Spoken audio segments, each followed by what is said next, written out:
नमस्कार, आपके साथ मैं हूं सुरभि तिवारी। आप सभी का बहुत स्वागत है हमारे खास show Girish Pareek talk show में।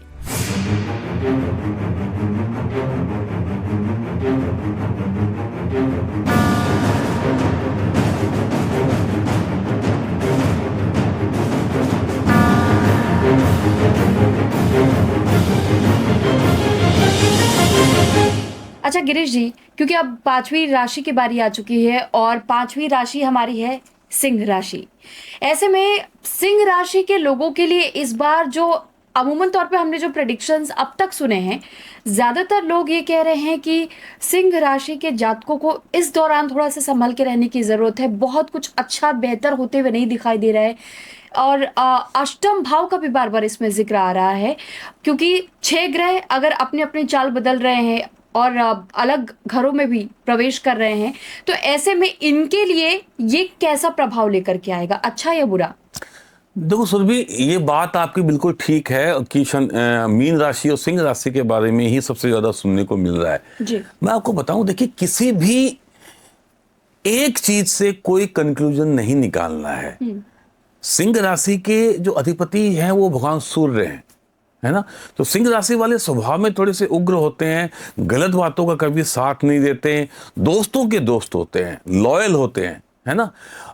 अब समस्या क्या आ रही है कि अगर कोई गलत बात हो गई, चाहे वो परिवार में हो, चाहे वो ऑफिस में हो, चाहे वो सोसाइटी में, तो ये तुरंत बोल देते हैं।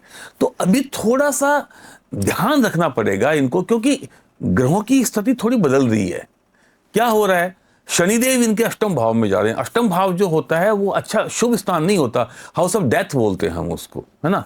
तो शनिदेव जब भी अष्टम भाव में जाते हैं तो ढैया लगती है, और ये ढैया कोई सभी राशियों को लगती है, तो इतना कोई घबराने की जरूरत नहीं है। राहु इनका जो है वो 7th हाउस में जा रहा है, कुंभ राशि के अंदर। अब 7th house day to day life का भी होता है, 7th हाउस जो है वाइफ का भी होता है, दाम्पत्य जीवन का भी होता है। तो वहां पे भी राहु को बढ़िया नहीं माना गया है। केतु इनके लगन में जा रहा है, जो कि आपका तनु स्थान है, मतलब आपकी बॉडी का स्थान है ना। तो राहु, केतु, शनि, 3 प्लैनेट इनके डेफिनेटली नेगेटिव हो रहे हैं, जिनको लेकर के काफी लोग डरा रहे हैं। लेकिन लोग क्यों भूल जाते हैं कि इनके ऊपर गुरुदेव की भी तो कृपा हो रही है ना। तो गुरुदेव इनके जो हैं वो आ रहे हैं 11th हाउस के अंदर, है ना। तो 11th हाउस जो होता है वो होता है गुरुदेव का कारक। वहां से उनकी दृष्टि पड़ती है। जो 7th जो साइड पड़ेगी वो उनके पड़ेगी विद्या स्थान के ऊपर, वो पड़ेगी उनके संतान के घर के ऊपर। हाँ, तो वो काफी अमृत दृष्टि जो शनिदेव की है, जो नवी दृष्टि है, वो पड़ेगी इनकी वैवाहिक जीवन पे। तो राहु का दुष्प्रभाव तो वो कम कर देगी, है ना। शनिदेव का भी काफी हद तक वो जो है वो प्रभाव कम कर देगी। हाँ, इनका जो पाया है वो लोह पाया है, तो लोह पाया का डरना नहीं है, इसमें वो संघर्ष ज्यादा होता है ना। तो थोड़े बनते बनते कामों में विघ्न बाधाएं आएंगी, तो आप बेटर प्लानिंग कर लीजिए, नहीं आएंगी। अच्छा, उसके अलावा इतना मैं आपको बताऊंगा कि हेल्थ इश्यूज थोड़ा सा इनको देखना पड़ेगा। गाड़ी ये थोड़ा सावधानी से चलाइए, और ये जो निवेश कर रहे हैं, जो ये इन्वेस्टमेंट कर रहे हैं, तो इनको देखना होगा कि जहां पे भी जोखिम ज्यादा है ना, रिस्क फैक्टर ज्यादा है, वो अवॉइड करें। अभी ये सही वक्त नहीं है कि ऐसे शेयर खरीदे जाएं, ठीक है ना, कि जो एकदम से हाई कर जाएंगे, या ऐसी जगह इन्वेस्ट किया जाए तो आपका पैसा डूब भी सकता है। सोच समझ के आपको पैसे लगाने की आवश्यकता है। और इतना बता दूं मैं कि अगर आप हायर पोस्ट के ऊपर हैं, और तो आपको थोड़ा सा देखना पड़ेगा कि आपकी मानसिक शांति जो है वो खराब ना हो जाए, आप में नेगेटिविटी ना आ जाए। क्योंकि कई बार ऐसा होता है कि आप पे फेवरिज्म का आरोप लगा दिया जाएगा कि आप फला फला आदमी को फेवर करते हो। संतान और जीवन साथी की भी अगर मैं बात करूं तो मैं ये बोल सकता हूं कि अगर आपकी शादी नहीं हुई है तो आगामी कोशिश करें 1.5-2 साल तक शादी ना करें तो ज़्यादा बढ़िया है ना। और करें तो फिर कुंडली अच्छे से मिला लीजिए, क्योंकि इसमें थोड़ा सा शादी को लेकर थोड़ी सी कई बार प्रॉब्लम हो जाती है। हाँ, इतना मैं बता दूं आपको कि गुरुदेव जब तक इस अवधि में हैं तब तक तो आपको वो काफी हद तक बचा के रखेंगे। जैसे गुरु का केतु जैसे राहु देव का और केतु का और शनि के जो दुष्प्रभाव है उसमें बहुत हद तक वो कमी ला देंगे।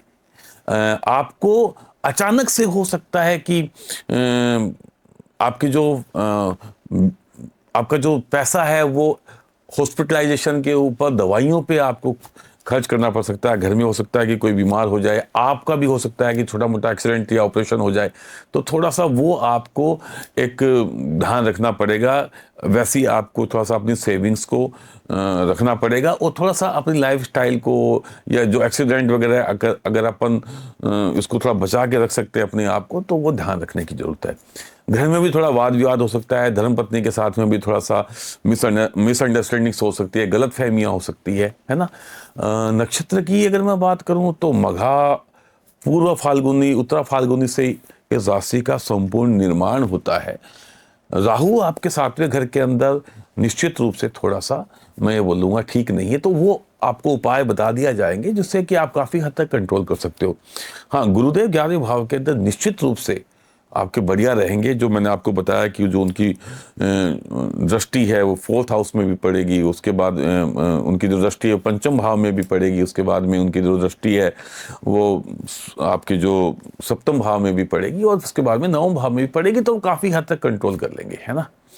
तो मेरे को लगता है कि ठीक है, थोड़ा मुश्किल है, लेकिन अगर संभल के चलेंगे तो निकल जाएंगे उसके दुष्प्रभाव से, क्योंकि गुरुदेव अभी तो एक शील्ड बन करके आपको हर तरीके से सुरक्षा देंगे और आपको बचा करके रखेंगे। बाकी जैसे मैंने बताया कि अगर लापरवाही नहीं करेंगे, अगर निवेश करने के अंदर और अगर खर्चों को सोच समझ के करेंगे, तो निश्चित रूप से हमारे लिए बढ़िया रहेगा। वैवाहिक जीवन और व्यापार और साझेदारी, है ना, और सामाजिक संबंध जो हैं उसमें थोड़ा ध्यान रखने की ज़रूरत है।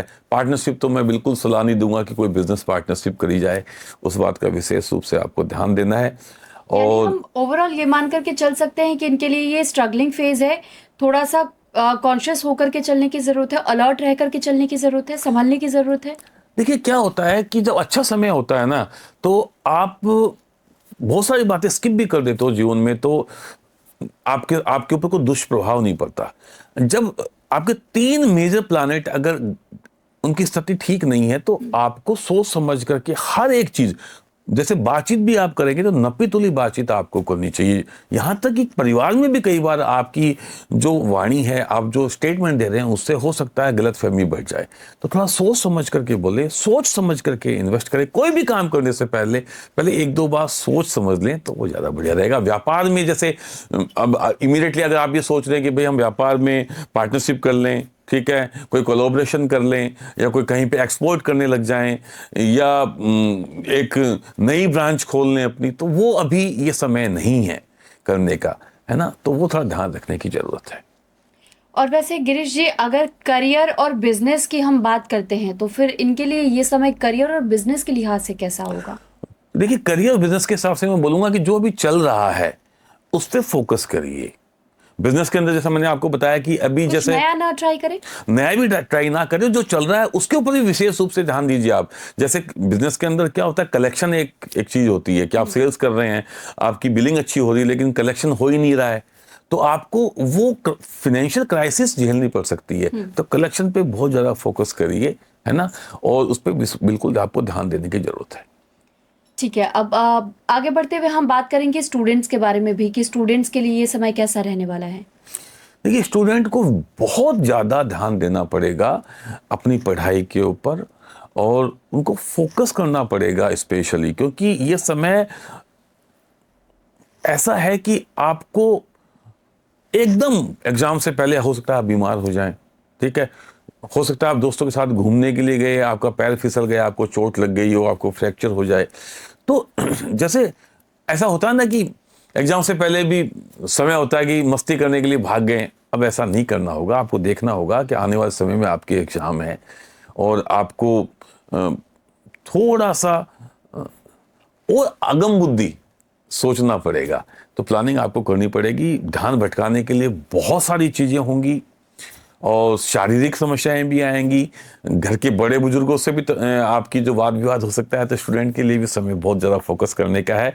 यानी तो स्टूडेंट्स के लिए हम क्या ये मान करके चल सकते हैं कि अगर असफलता भी किसी को हाथ लगती है तो उन्हें ये समझना होगा कि सफलता की पहली सीढ़ी असफलता से शुरू होती है। हाँ बिल्कुल, क्योंकि ऐसा तो है नहीं कि शनिदेव आपसे सिर्फ ले ही ले रहे हैं। 1 साल के बाद में आपको ग्रह स्थिति बदलेंगे तो आपके लिए काफ़ी बढ़िया भी होंगे। तो असफलता से डरने की जरूरत नहीं है। अगर असफलता होगी नहीं तो आपको मालूम क्या चलेगा सफलता क्या होती है ना। तो वो तो सभी होते हैं, स्ट्रगल तो लाइफ का एक पार्ट है। बस आपको ये ध्यान रखना है कि आपको कोई हेल्थ इश्यू ना हो, आपका कोई रोड एक्सीडेंट्स ना हो। वो एक दुखद घटना होती है, और वो अगर मैं आपको गारंटी करता हूँ गुरुदेव आपकी पूरी रक्षा करेंगे। उनका ट्रांजिट आपके लिए बहुत बढ़िया है। कुंडली के अंदर महादशाएं अच्छी हैं तो फिर डरने की जरूरत ही नहीं है। बल्कि मैं तो ये बोलूँगा कि जो भी उपाय मैं आपको बताऊँगा, अगर वो आप उपाय करते रहेंगे तो शायद सूली का सूल, वो कहते हैं ना कि नुकसान अगर 100% होने वाला है, उपाय आपने करी और आपने अगर ध्यान रखा, है ना, पूरा कॉम्बिनेशन होता है। देखिए कि जब आप सतर्क हैं कोई भी चीज़ करने से तो नुकसान बहुत कम होगा ना। ठीक है, हम उपायों के बारे में भी बात करेंगे पारिक जी, लेकिन उससे पहले मैं ये भी आपसे जानना चाहूंगी कि अगर स्वास्थ्य, क्योंकि आप बार बार जिक्र कर रहे हैं स्वास्थ्य का बहुत ज़्यादा ख्याल रखने की ज़रूरत है, तो क्या इसमें बच्चे, बूढ़े और जो युवा पीढ़ी है उन सभी को वाकई बहुत अलर्टनेस के साथ में रहना है, चलना है? क्या खा रहे हैं, कहाँ जा रहे हैं, कब घर वापस आ रहे हैं, इन सभी बातों का ख्याल रखना है, उससे उनका स्वास्थ्य बिल्कुल ठीक रहेगा? देखिए ये आपको मैं बता दूं जी। कि हेल्थ प्रॉब्लम्स कई तरह की होती हैं, है ना। अब जैसे जो हमारे बुजुर्ग हैं उनको एक एजिंग की एक नेचुरल प्रॉब्लम्स होती हैं कि उनकी हड्डियां कमज़ोर होती हैं, या उनके जो कुछ बीमारियां ऐसी होती हैं जो फैमिली से चल रही हैं, जैसे ब्लड शुगर की बीमारी है या ब्लड प्रेशर की बीमारी है ना। तो उन सब चीज़ों पे तो उनको ध्यान रखना होगा, तो वो कंट्रोल में रहेंगी। अब अगर हम यूथ की बात करें तो उनका ये है कि उनकी लाइफस्टाइल की वजह से प्रॉब्लम्स होती है। तो अगर वो कंट्रोल कर लेते हैं, अपना वजन कंट्रोल कर लेते हैं, तो वो सब चीज़ें उनको नहीं होंगी। अब बात करें हमारे युवा वर्ग की, तो उनको, अब जैसे मोटरसाइकिल चला रहे हैं आप और आप बिल्कुल सुरक्षा का ध्यान नहीं रख रहे हैं, ठीक है, आप हेलमेट भी नहीं लगा रहे हैं, गाड़ी को स्टंट कर रहे हैं, लहरा के चल रहे हैं, तो अब आपको माफ़ी नहीं मिलने वाली है। अगर आप अनुशासन के साथ में नहीं चला रहे हैं गाड़ी तो आपको एक्सीडेंट होगा। वैसे ओवरऑल सिंह लगन के जातकों के लिए मूल मंत्र है अनुशासन में रह के अगर वो कोई भी काम करेंगे तो उनको बिल्कुल नुकसान नहीं होगा। रिस्क लेंगे तो निश्चित रूप से उनको नुकसान होगा। और मैं आपको बता सकता हूं कि आपके साथ में विदेश से भी कोई धोखाधड़ी हो सकती है। अगर आपका विदेश में व्यापार है, अगर बच्चे भी पढ़ने के लिए विदेश जा रहे हैं और कोई उनको कई बार ऐसा होता है ना कि कुछ आपको पैसे दे करके बोलते हैं आप हमारे यहाँ पे पढ़ने के लिए आई हैं, तो आप फंस जाएंगे। आप वहाँ पे मत जाइए अभी। और आपके साथ फ्रॉड्स भी हो सकते हैं। आजकल तो आप जानते हैं कि कितने फ्रॉड होते हैं, तो उसका आपको ध्यान रखना पड़ेगा। तो बिल्कुल। और अब मैं महिलाओं के बारे में भी जानना चाहूंगी, ये समय कैसा रहने वाला है? और दूसरी तरफ मैं ये भी आपसे जानना और समझना चाहूंगी कि नक्षत्र के लिहाज से भी आप हमें जरूर बताइएगा। देखिए महिलाओं के लिए तो डेफिनेटली ये समय थोड़ा सा ध्यान रखने वाला होगा ही होगा, क्योंकि दाम्पत्य जीवन के अंदर अगर राहु हैं तो सुनी सुनाई बातों पे उनको अब ध्यान नहीं देना है। बहुत सारी गलतफहमियां परिवार के बाहर देखने को मिलेगी। बल्कि हमारे जो बुजुर्ग घर के लोग हैं उनको भी सेहत का बहुत ध्यान देना होगा। उनके भी हो सकता है कि जैसे मैंने पहले भी बताया था कि लिगामेंट टियर हो सकती है, उनके जॉइंट पेन हो सकता है, पेट से जुड़ी हुई बीमारियां भी देखने को मिल सकती हैं। इसलिए बाहर का खाना खाने से बचें, बहुत ज़रूरी है ना।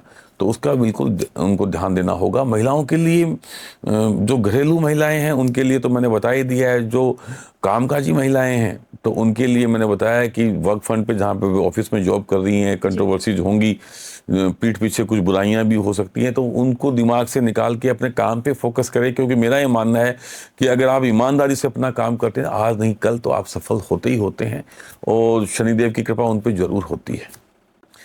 अब हम जैसा कि आपने पूछा था जन्म नक्षत्र के बारे में, तो देखिए इस राशि के अंदर जो नक्षत्र जिससे कि इस राशि का निर्माण होता है ना, वो पहला नक्षत्र होता है मघा नक्षत्र।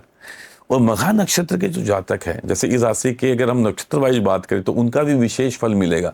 तो परिवार में अगर आपके विवाद चल रहा है, अगर पारिवारिक कोई विवाद है, तो उनका जो समाधान है वो आप सोच समझ करके करना होगा, क्योंकि अदरवाइज हो सकता है कि विवाद काफ़ी बड़ा हो जाए और उसके अंदर काफ़ी लंबा चले वो, है ना।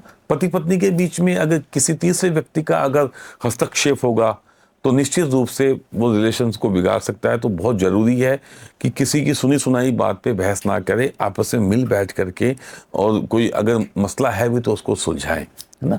विवाह प्रस्ताव को लेकर के, शादी से जुड़ी हुई कोई प्रॉब्लम है तो मैं बोल सकता हूँ कि परिवार में थोड़ा सा सकारात्मक माहौल बन सकता है, क्योंकि गुरुदेव की स्थिति बढ़िया है। तो ये एक अच्छी सूचना है।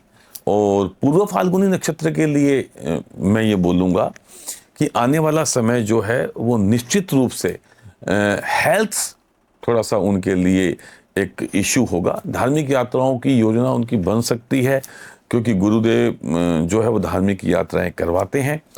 तो ओवरऑल उनको अपनी हेल्थ का ध्यान रखना है। धार्मिक यात्राएं वो निश्चित रूप से कर सकते हैं। परिवार में किसी सदस्य की तबीयत खराब हो सकती है तो उसके ऊपर विशेष फोकस करें। अगर वो बुजुर्गवार हैं तो उन पे पूरा तवज्जो दें और नेग्लेक्ट ना करें किसी भी चीज़ को। तो ये जो है इस नक्षत्र के जातकों के लिए ये एक बहुत ज़रूरी एडवाइस थी। और अगर जो प्रेग्नेंट महिला हैं घर में तो उनको भी मैं बोलूँगा कि सावधानी रखें, क्योंकि उनको प्रेगनेंसी में अगर लापरवाही करी तो कोई दिक्कत आ सकती है। अब हम बात करेंगे अगर कि उपाय क्या होना चाहिए, क्योंकि राहु देव भी अच्छे नहीं हैं और केतु देव भी अच्छे नहीं हैं, शनिदेव की अष्टम ढैया लगी है। तो देखिए, सबसे पहली बात तो एक ही है कि, और वो ये है कि शनिदेव अगर कष्ट दे रहे हैं तो निवारण भी वही करेंगे।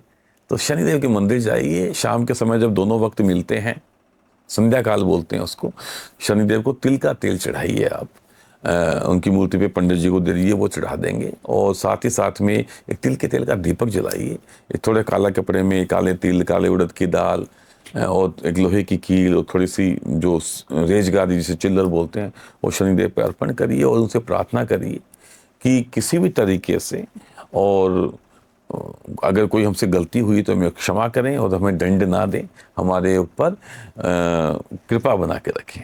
उत्तरा फाल्गुनी नक्षत्र की बात आप मेरे को मालूम है वो रह गई थी, तो मैं आपको बता दूं, उत्तरा फाल्गुनी नक्षत्र के जो लोग हैं तो वो, अगर आपकी नई नई शादी हुई है तो ये हो सकता है कि आप अलग घर लेने की कोई योजना बना रहे हो तो वो सोच समझ के बनाए, क्योंकि उससे कंट्रोवर्सी हो सकती है, घर के सदस्य नाराज हो सकते हैं, है ना। तो हो सकता है थोड़े समय के लिए आप उसको टाल सकते हैं। वैवाहिक जीवन में जगह और गोपनीयता की जरूरत महसूस हो सकती है, तो वो थोड़ा सा आप उसको कैसे मेंटेन करना है उसको ज़रूर देखिए। छोटे मोटे विवादों को तूल देने की ज़रूरत नहीं है मेरे ख्याल से, थोड़ा सा बड़ा सोचें तो सारी चीज़ें धीरे धीरे धीरे धीरे ठीक हो ही जाएंगी, है ना। और अगर आप विवादों को देखिए, हल करने का एक तरीका है कि सारी चीज़ों पे आपको रिप्लाई नहीं देना होता है। कई बार आपको मौन रहना भी बहुत बड़ा एक उपाय है। मौन रहिए, शांतिपूर्ण अगर बातचीत करेंगे तो सारी समस्याएं टाली जा सकती है। ये सबसे बड़ा हल है, और हमारे बुजुर्ग तो हमेशा ही हमें इस बात को बताते थे। तो ये तो सिंह राशि के लिए है, तो बहुत ज़्यादा डरने की आवश्यकता नहीं है, सतर्क रहने की आवश्यकता है। जैसा कि आपने कहा ही था कि सावधानी रक्षा करती है, तो वही सावधानी रखनी पड़ेगी। और राहु देव के लिए रेमेडी है, पक्षियों को दाना डालिए, देखिए। और केतु देव के लिए रेमेडी है कि गली के कुत्ते जो स्ट्रीट डॉग्स हैं उनको आप खाना खिलाइए। भैरव बाबा के मंदिर दर्शन कर सकते हैं आप रविवार की रविवार, है ना। वैदिक उपाय जो है वो भी मैं आपको बता देता हूँ इसके अंदर, कि जो गरीब व्यक्ति होते हैं, है ना, तो उनके लिए अगर आप गर्मी के अंदर कोई आप कूलर दे सकते हैं या पंखा दे सकते हैं। जैसा कि आप जानते हैं आजकल तो गर्मी बहुत ज़्यादा होती है, तो ये एक रेमेडी है इसकी, है ना। और माँ महाकाली की पूजा आप करिए इसके अंदर। जैसे अभी नवरात्रे आ रहे हैं तो आप दुर्गा सप्तशती का पाठ करिए। तो माँ काली जो हैं वो भी शनिदेव को पूरी तरीके से कंट्रोल करती है ना। तो ये आप सब करिए। मेरे को लगता है कि गुरुदेव जो आपके इतने बढ़िया हैं वो काफ़ी हद तक आपके जो दुष्प्रभावों में कमी लाएंगे। और मंगलवार और शनिवार आप हनुमान जी की पूजा करते रहें। हनुमान जी की पूजा एक विशेष कवच है, तो आप ये करिए। समय आपका बढ़िया है, बस हेल्थ का ध्यान रखना है। इन्वेस्टमेंट करते वक्त भी आपको सोच समझ करके वाणी पे कंट्रोल रखना है। पति पत्नी लड़ाई ना करें, बस, और कोई बात नहीं है। मेरे ख्याल से सारी चीज़ें बाकी बढ़िया है।